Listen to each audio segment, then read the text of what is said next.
Assalamualaikum warahmatullahi wabarakatuh. Hai semua, selamat datang kembali di channel Sylvie Aresta. Kali ini saya akan mendiskusikan tentang jurnal refleksi mingguan pembelajaran berdiferensiasi pada modul 2.1. Pastinya saya tidak sendiri loh, tetap didampingi oleh Bapak Fasilitator Fitri Kasmori dan Ibu Pengajar Praktik Elvianora pengantar. Belajar dari pengalaman melalui refleksi diri adalah kunci untuk mengembangkan diri yang efektif. Proses ini memungkinkan kita untuk mengidentifikasi kekuatan yang perlu dipertahankan dan kelemahan yang perlu diperbaiki, sehingga calon guru penggerak kemampuan untuk melakukan introspeksi diri sangat penting untuk mendukung perannya dalam menginspirasi dan memotivasi para siswa di masa depan. Kali ini model refleksinya adalah description, the examination, dan articulation of learning. Description adalah menggambarkan pengalaman yang dialami. Pada sesi pembelajaran 2.1, saya mengalami berbagai peristiwa yang menarik dan mengesankan bagi saya. Dimulai dari pretest modul 2, di mana terdapat beberapa istilah baru yang perlu saya dalami dan klarifikasi pada saat pembelajaran. Bagi saya, pretest yang saya kerjakan dapat menjadi tolak ukur kesiapan saya untuk mengikuti pembelajaran di modul 2, khususnya pada modul 21, pembelajaran yang memenuhi kebutuhan belajar murid.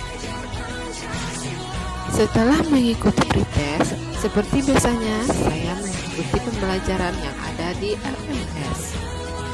Selama lebih dari seminggu, saya belajar bagaimana membuat pembelajaran yang dapat memenuhi kebutuhan belajar murid yang lebih mudah.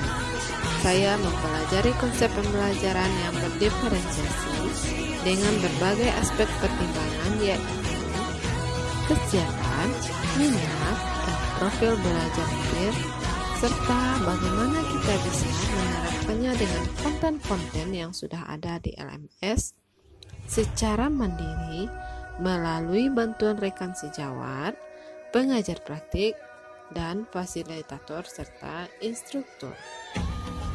Di sesi kolaborasi, saya dan teman-teman CGP Angkatan 11 ini berdiskusi untuk menganalisa suatu pembelajaran yang berusaha untuk memenuhi kebutuhan belajar murid dengan menerapkan strategi pembelajaran berdiferensiasi konten, produk, dan proses.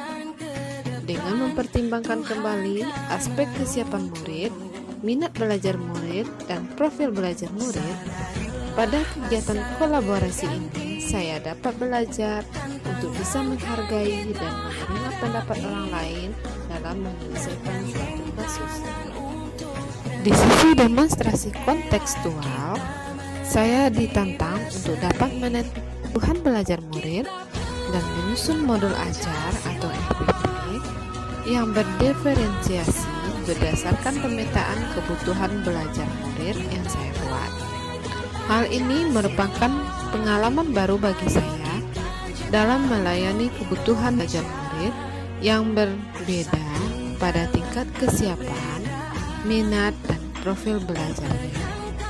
Saya merasa sangat senang karena memperoleh pengalaman dan pengetahuan baru dalam modul 2.1. Saya juga merasa senang dapat berbagi dengan rekan sejawat tentang ilmu yang ada. Examination adalah menganalisis pengalaman tersebut dengan membandingkannya terhadap tujuan dan rencana yang telah dibuat. Dari pengalaman yang saya dapatkan selama mengikuti pembelajaran di modul 2.1 ini memberikan panduan kepada saya bagaimana melaksanakan pembelajaran yang berpihak pada murid. Hal ini sesuai dengan harapan saya bahwa di akhir pembelajaran 2.1 saya harus bisa memahami konsep pembelajaran yang sesuai dengan kebutuhan murid sebagai dasar bagi saya untuk mengimplementasikannya di sekolah. Melalui proses analisis ini, saya juga menyadari bahwa pentingnya fleksibilitas dan adaptasi dalam menghadapi berbagai dinamika yang terjadi di lingkungan belajar. Setiap murid memiliki kebutuhan yang unik dan berbeda-beda, sehingga saya perlu pendekatan yang berbeda-beda pula sesuai dengan kebutuhan murid. Kunci suksesnya adalah saya harus terus-menerus melakukan refleksi dan evaluasi terhadap metode yang diterapkan. Articulation of learning adalah menjelaskan hal yang dipelajari dan rencana untuk perbaikan di masa mendatang. Pemahaman yang saya dapat di modul 21 ini adalah saya merasa perlu mempertimbangkan berbagai hal dalam tindakan saya menyediakan pembelajaran yang dapat memenuhi kebutuhan murid. Saya perlu memperhatikan kemampuan awal murid sebagai bentuk kesiapannya dalam mengikuti pembelajaran, sehingga saya tahu saya harus memulai dari mana dan bagaimana saya harus memperlakukan cara yang berbeda dalam membimbing mereka selama pembelajaran berlangsung. Saya juga perlu memperhatikan minat yang dapat mendorong mereka mencapai target minimal berdasarkan apa yang disediakan. Saya juga perlu dengan belajar murid, pengaruh budaya, gaya belajar, dan kecerdasan majemuk yang dimilikinya, sehingga dasar saya menentukan konten, cara, dan produk pembelajaran. Setelah itu, saya mencoba mengimplementasikannya dalam pembelajaran berdiferensiasi dalam rangka memenuhi kebutuhan belajar mereka.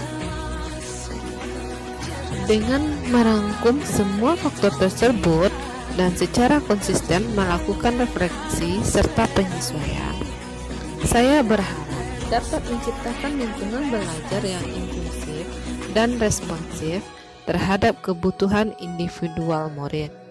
Komitmen terhadap pembelajaran yang berdiferensiasi tidak hanya akan meningkatkan keterlibatan dan prestasi murid, tetapi juga memperkaya pengalaman saya sebagai pendidik dalam membantu setiap murid untuk mencapai potensinya yang maksimal.